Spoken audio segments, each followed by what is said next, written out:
Welcome to the Talkin VAWLS Network. My name is Boogie Bentley. How about that basketball team last night? Got it done. Wasn't pretty, but they got it done against Texas, advancing to the Sweet 16. They'll be playing Creighton next Friday. I think we'll do a watch party right here on the Talkin VAWLS Network. See if Rick Barnes can get it done, get to that Elite Eight. But spring practice, full effect, man. Yesterday, back out on the practice field, Tennessee in full pads. Look, I know it's an early Sunday morning, so I'm going to check the pulse. I'm going to see if you guys are awake this morning. Let's take a look. We're back, man. Let's go.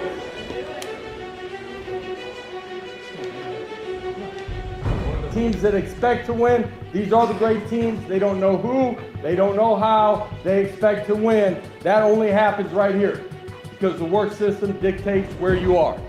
All right, to be this, there ain't no shortcuts. We take advantage, we're engaged in everything that's going on, from every rep on the field to everything that the coach is saying in the meeting room. Everybody got me?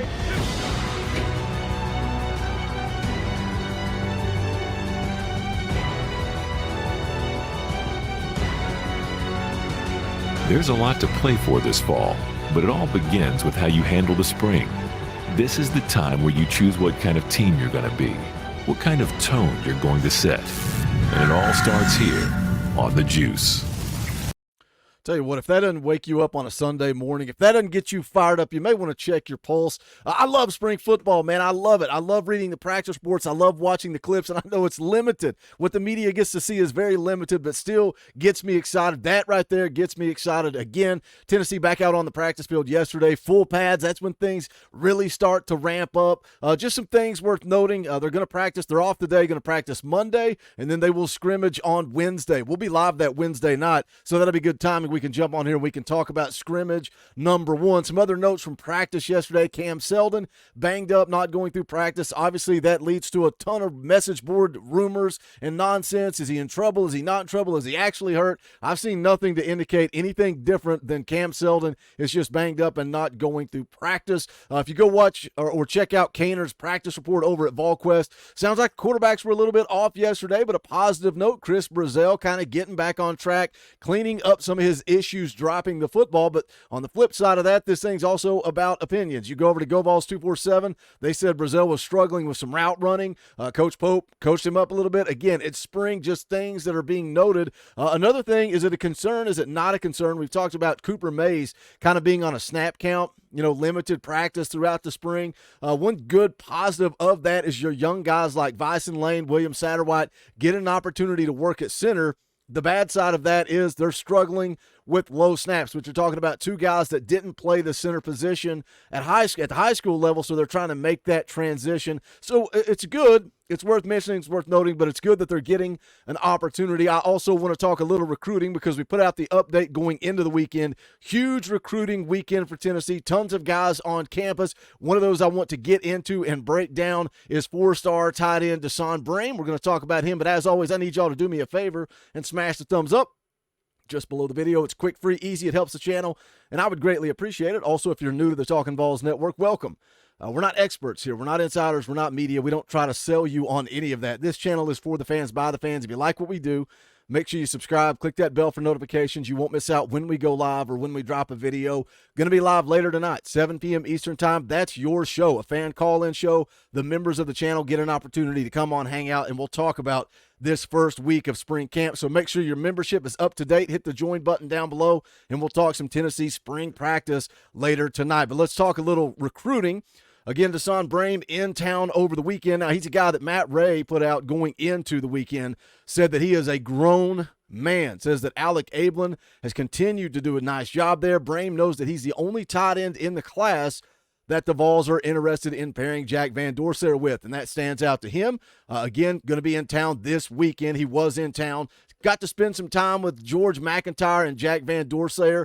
He was asked about that, said it was good. George and Jack, some of the guys committed in my class were up here. It was good to be able to hang out with them, see them, and ask about the process and why they chose Tennessee. Tennessee feels like a family deal for them. They really enjoy it here. I thought it was interesting.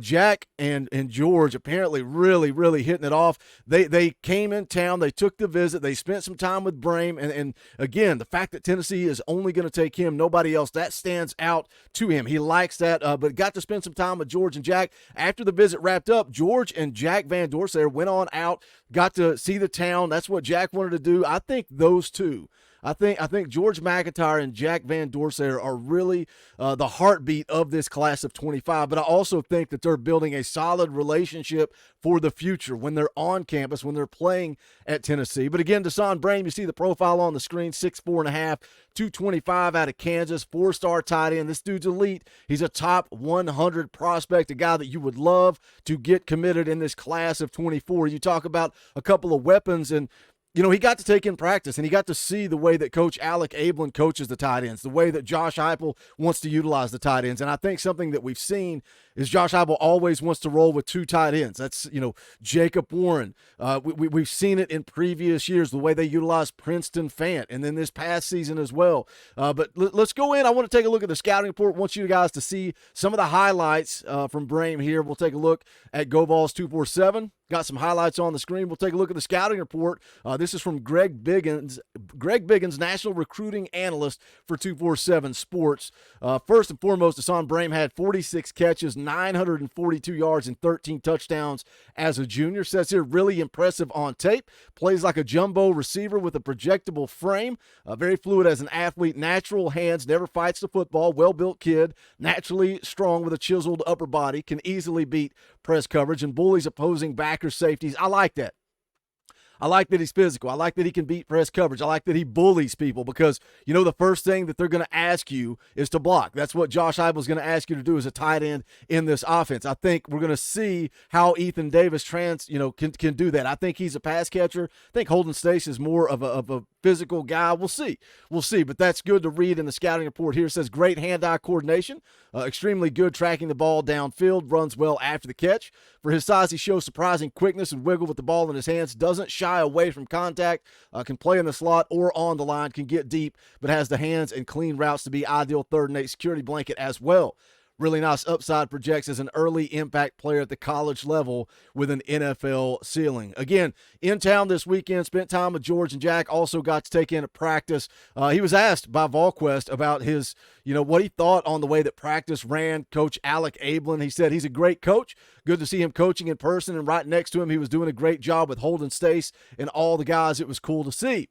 He goes on to say here, Holden was getting the ball a lot. It was great to see all their different route concepts, and I think tight ends are going to get the ball a lot more this year. So not only does that excite me, that he enjoys the way this offense runs. He liked the way Alec Ablin was coaching, but I also like to hear that Holden Stace is getting the football a lot in practice. I think this offense is going to open up in 2024. I think we're going to see the full potential of the Josh Heupel offense, similar to 2022, but maybe we expand a little bit more. We've heard in practice that the running backs are getting a little bit more involved in the passing game. How much is that going to open this thing up if you start to utilize your running backs? You start to utilize your tight ends more in the offensive attack. So that excites me hearing him say that. Said he got to sit down in the meeting rooms and watch film, got to watch my own film, got to watch their film, see how I fit in the offense. He plans to take 3 or 4 official visits, going to make a decision sometime this summer, likely July. He's going to take an official to Ole Miss in April, and he plans to take officials to Oregon and Tennessee, just has not got those scheduled yet. Matt Ray over at VolQuest put out said this is another trip that went very, very well. He will be back to Tennessee most likely the second week of June for an official. Continues to fill out a lot of programs, and Tennessee remains one that he is highly interested in.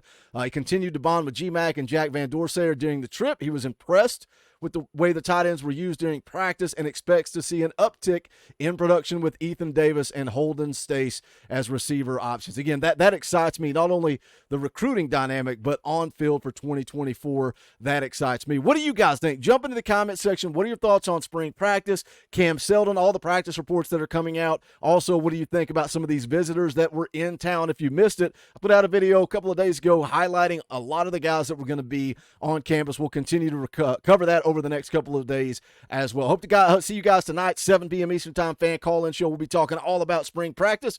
Do me a favor and smash the thumbs up on the way out the door. Go check out the Talkin VAWLS merch. If you want to rep Talkin VAWLS merch, go to bonfire.com/store/Talkin VAWLS. That link is also in the description below. Hope to see you guys at 7 p.m. That's going to do it for this one. This is the Talkin VAWLS Network. My name is Boogie Bentley.